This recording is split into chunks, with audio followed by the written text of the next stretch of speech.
Kaylin Alcantara, gusto ba makatrabaho ni Carmina Villarreal? Sa isang naging panayam kay Miss Carmina Villarreal, inusisa ito kung sakali daw ba mag-cruise muli ang landas ni na Kaylin Alcantara sa GMA Network at o-offeran ito ng proyekto na kasama ang dalaga. Papayag nga ba siya? Ayon naman sa naging sagot ni Carmina, ano ba, magkakilala naman kami, of course, we've worked together.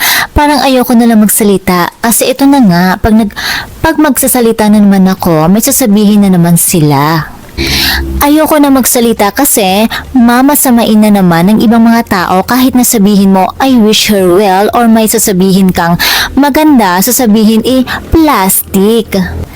Ayon pa kay Miss Mina, why not?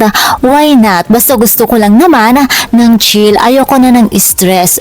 O diba, feel na feel ko ang pagiging Carmina. Ay, that's true, Miss Mina. Nakakatanda kaya at nakakalosyang ang stress. Kaya correct na correct ka dyan. At kung sakali nga naman nabibigyan sila ng proyekto, why not nga naman, diba? Trabaho lang, walang personalan. And for sure, madami kaya ang mag-aabang dito. Lalo na at madaming marites sa mundo. Charot! At kung kayo naman ang tatanungin mga chikadoras, kung sakali nga naman na magkaroon ng proyekto ang dalawa, ano nga kaya ang gusto nyo maging role nila at maging kwento ng kanilang teleserye? Comment down below mga chikadoras. And that's all for mga chikadoras. For more showbiz update, please don't forget to like, share, and subscribe my channel. Thank you for watching.